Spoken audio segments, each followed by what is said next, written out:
The Neosho City Council discusses cutting down on the city's chicken population. The latest out of Chetopa, Kansas, where some residents are without power due to high energy bills. The 4 states' most watched news starts now. The man who tried to rescue 12-year-old Kaylin Brown last week has died. This is KOAM News at 10. 34-year-old Trevor Hicks was pulled from Shoal Creek in Newton County by rescue crews on Wednesday. He had gone in to try to rescue the child who had been swept up in the current. Kaylin Brown died and Hicks was hospitalized. Now, the Missouri State Highway Patrol reports that Hicks died this morning. A GoFundMe page has been set up to support the Hicks family. Checking in with Nick Kelly. Again, some areas got more rain today, Nick. But at least during the afternoon, Dow, we got a good chance to dry out. Thankfully, we'll definitely thank Mother Nature for that. But as far as temperatures go, Joplin, we were stuck under the clouds today. That's why we only went from 57 this morning to highs around 65. Areas north and west of Joplin, though, you actually had peaks of the sun this afternoon. That pushed you into the upper 60s to lower 70s. Eventually, we're all going back into the 70s tomorrow, but we got to get through a chilly night. At least we're not seeing anything right now on the radar network as far as rain goes. Still pretty much mostly cloudy up top as our main storm system still spinning across the Nebraska-Kansas line. As long as that's still around, it's got a few more rain chances to try to send our way starting tomorrow. But right now, most of us are in the lower 60s. Quick look at the day ahead of us shows mostly cloudy skies in the morning, maybe a few showers in the afternoon, then maybe some scattered showers and storms, lower in coverage, but peaks of the sun should push us to 73. So we're stepping in the right direction as far as temperatures go now. We'll see if that trend continues here in a bit. All right, Nick, thanks. The Neosho, Missouri City Council tonight discussed updating an ordinance that would affect the amount of fowl that can be kept together within city limits. KOAM's Bronte Sorotsky spoke with chicken owners and police on the effects this ordinance could have. Among the many things on the Neosho City Council's agenda was a discussion about a new city ordinance, one to address several noise and odor complaints coming from fowl such as chickens and roosters. One Neosho resident has chickens of her own, but says she can understand why an ordinance may be needed. I can see a point to having an ordinance because they can possibly be a nuisance if there's too many of them in a small space, and I think that would be unhealthy as well.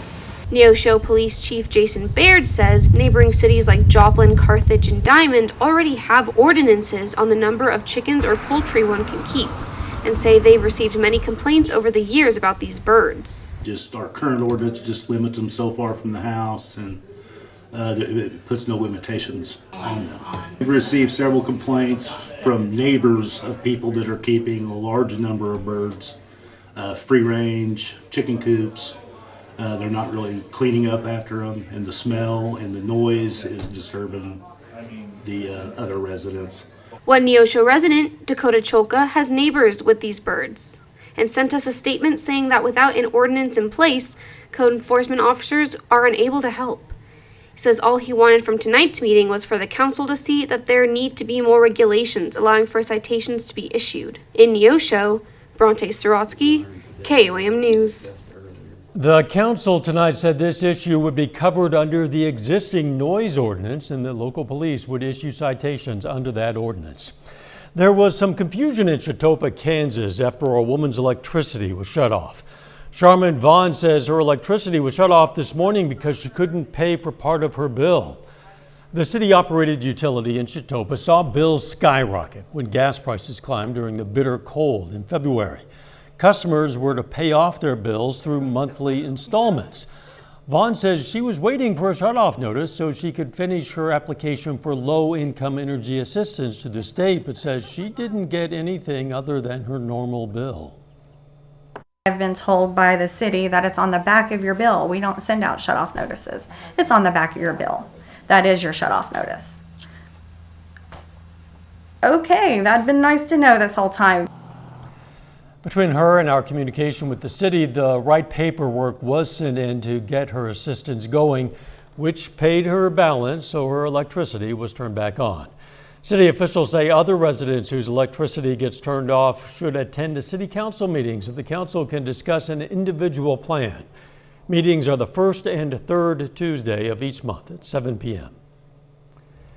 This is what the Joplin DMV looked like last week when severe storms brought flooding to our area. And this is what it looks like now after things dried out. But an improvement is coming thanks to some volunteers. Joplin High School football players stopped by the DMV today to help. Flooding damaged a lot of furniture and other items in the DMV, so the volunteers helped remove a lot of those items. The DMV has been closed since the flood. Officials say it'll still be a few days before they're able to reopen. Still ahead, President Biden visits Tulsa to pay respects to the victims of the 1921 Black Wall Street race massacre. And the U.S. Surgeon General warns of another epidemic we have to address: loneliness. President Biden visited Oklahoma today to mark the 100th anniversary of the Tulsa race massacre. The visit was to honor the survivors and victims and meet with their descendants. I come here to help fill the silence, because in silence, wounds deepen. And only, as painful as it is, only in remembrance do wounds heal. We just have to choose to remember. We memorialize what happened here in Tulsa, so it can't be erased. The President also unveiled new initiatives to help communities of color across the country. His administration is launching a $10 billion community revitalization fund aimed at supporting underdeveloped communities like Tulsa's Greenwood District. As Americans emerge from pandemic isolation, the U.S. Surgeon General says there's another epidemic we must now address: loneliness. Mandy Gaither has more on how it affects our mental health. From the pandemic to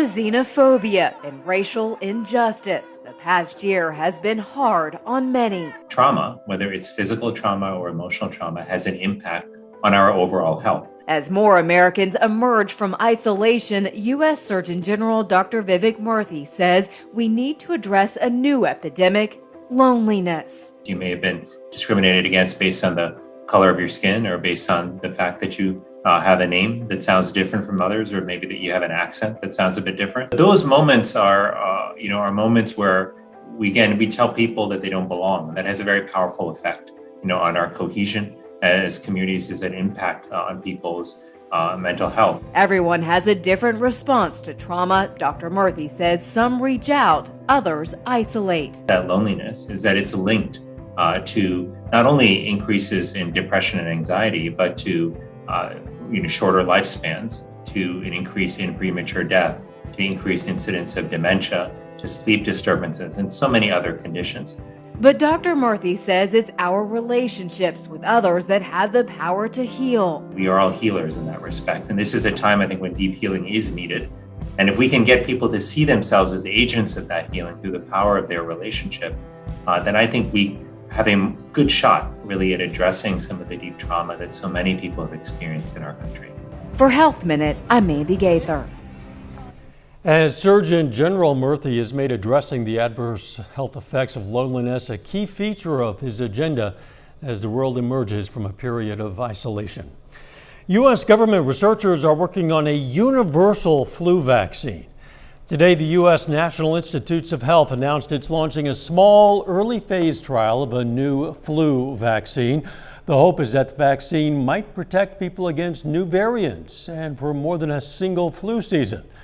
Researchers will use small particles, nanoparticles, in hopes of inducing a long-lasting immune response to variants.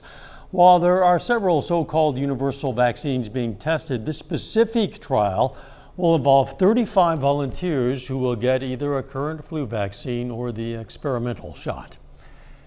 The Eastern Democratic Republic of Congo is on high alert. Dozens of earthquakes were recorded over the weekend, more than 1 week after a deadly volcanic eruption. Nearly 500,000 people fled to safety, and they still don't know when they can return to their homes that may or may not be standing. Hackers attacked the world's largest meat producer. The cyber attack against JBS meant no work for a second day for thousands of employees in Australia's meat industry. JBS is the world's biggest meat and food processing company, employing around 11,000 people. JBS USA said it was the target Sunday of an organized cybersecurity attack that disrupted some of its servers supporting its Australian and North American IT systems. They say restoration work is underway. That cyber attack, it's believed to have originated in Russia. Later, Pittsburgh Post 64 opens up American Legion play. We'll have the highlights in sports. Plus a little more rain chance in the forecast, but a warming trend finally on the way. Forecast up next.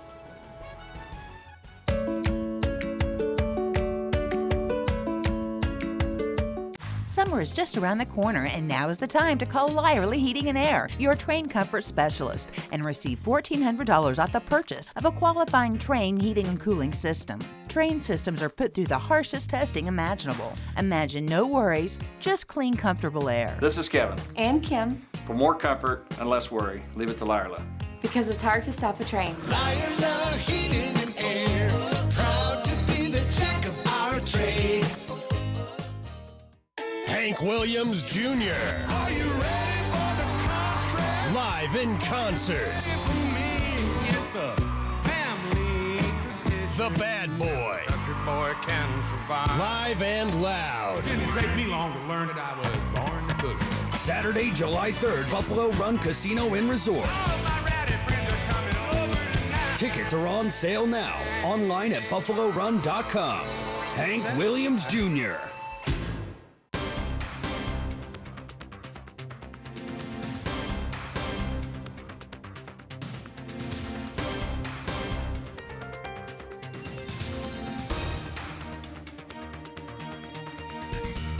KOAM TV is looking for organizations that regularly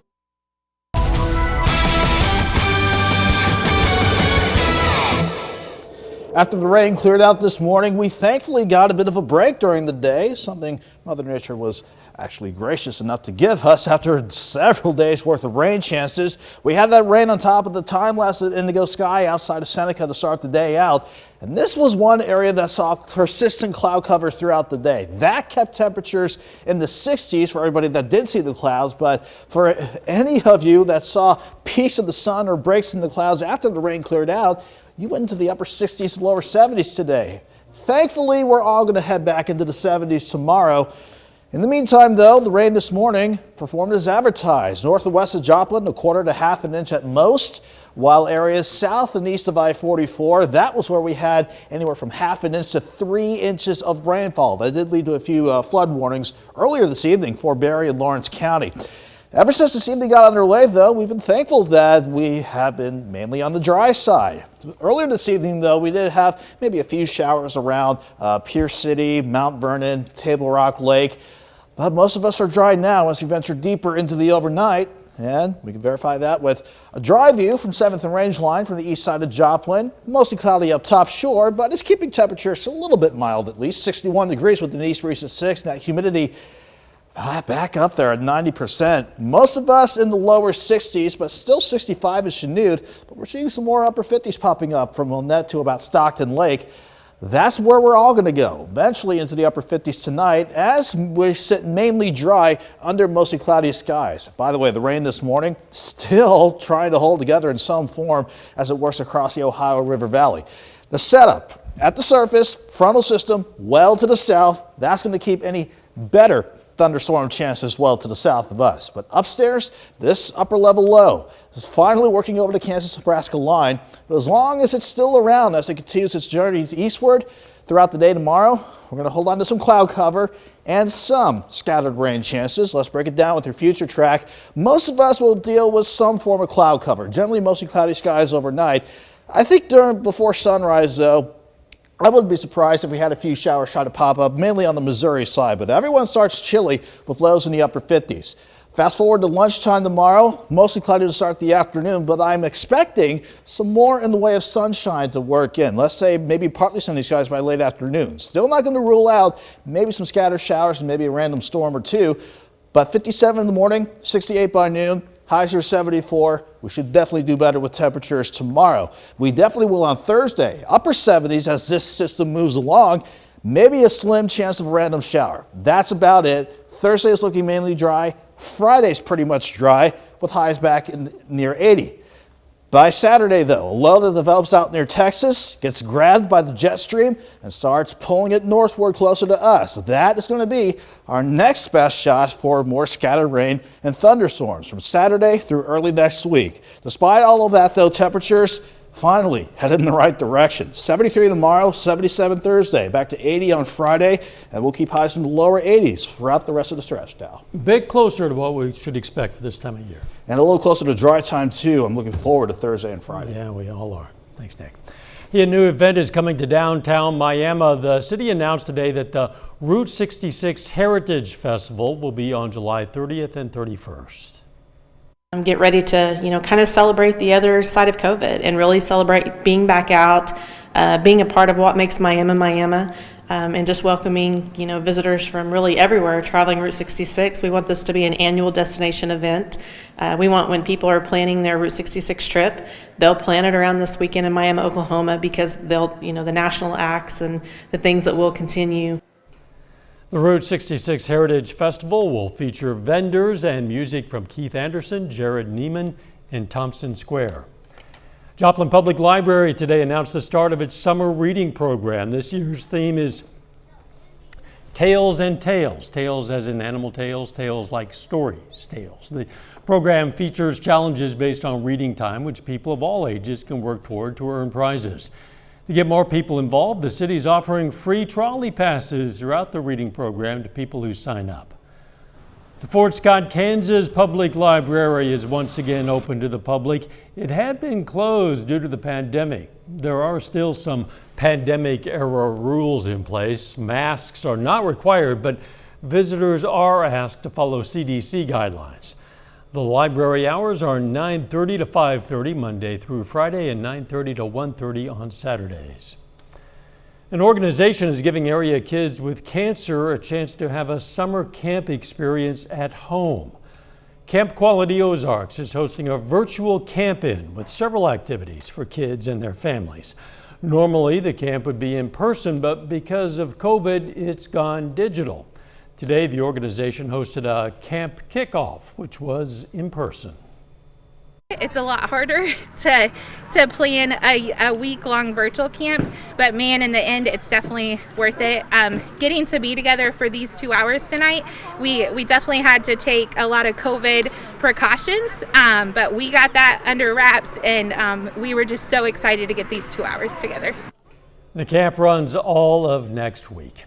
Coming up in sports, the Crowder College baseball team aims for revenge against Indian Hills at the JUCO World Series, and the Allen Community College women's soccer team hits the road to nationals. Jacob Linder joins us with that and more next. You need to learn and succeed.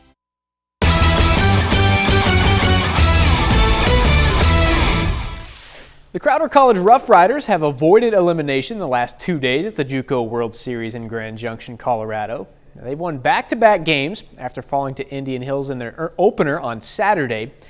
Tonight, you get a chance at revenge against Indian Hills in an elimination game. Crowder gets it when it counts, beating the Warriors 12-8. They scored 8 runs in the 6th inning in this one. Now, the Rough Riders get tomorrow off before playing in the semifinals on Thursday.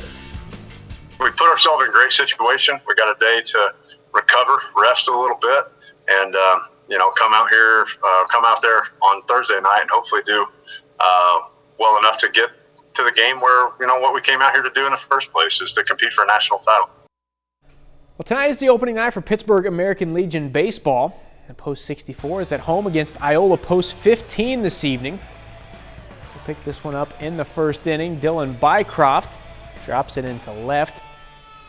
Braden Cole rounds third and scores. Iola gets 2 in the first. Now, their big inning came in the third. Drake Delatorre here shoots it back up the middle. That scores another. Iola gets 9 in the third to go up 11-1. Post 64 gets one back here. Cameron Williamson going opposite field. That scores Gavin Wampler, but Iola too much tonight. Post 15 tops Post 64 13-3. Both the Kansas City Royals and St. Louis Cardinals are on the field tonight. Kansas City wraps up a quick 2-game set at home against the Pirates. They rolled in Game 1 last night, 7-3. Tonight, they're up 10-5 in the bottom of the 8th.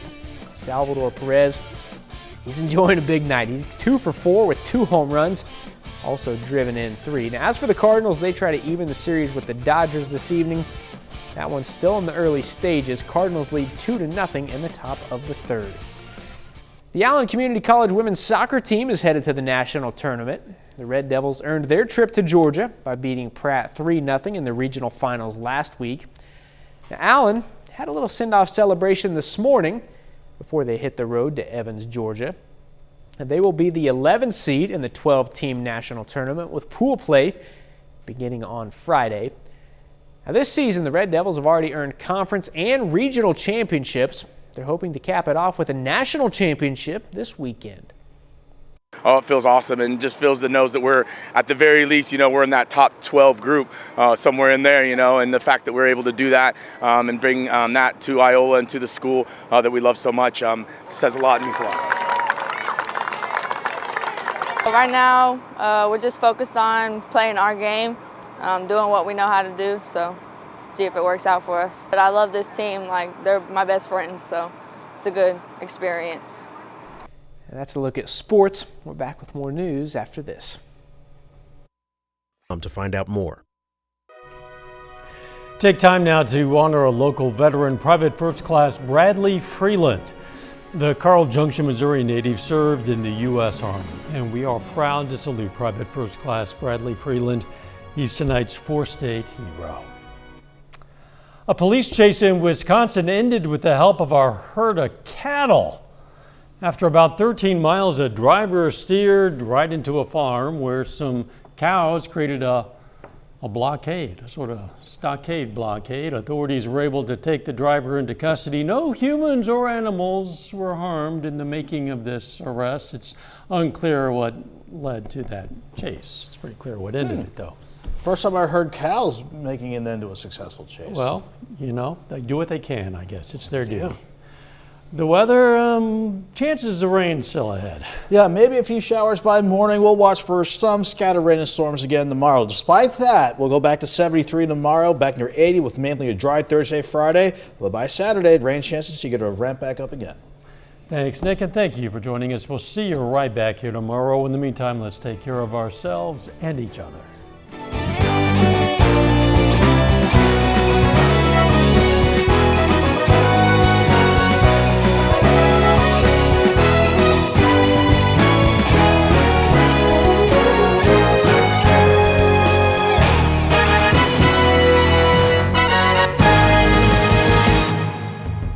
If you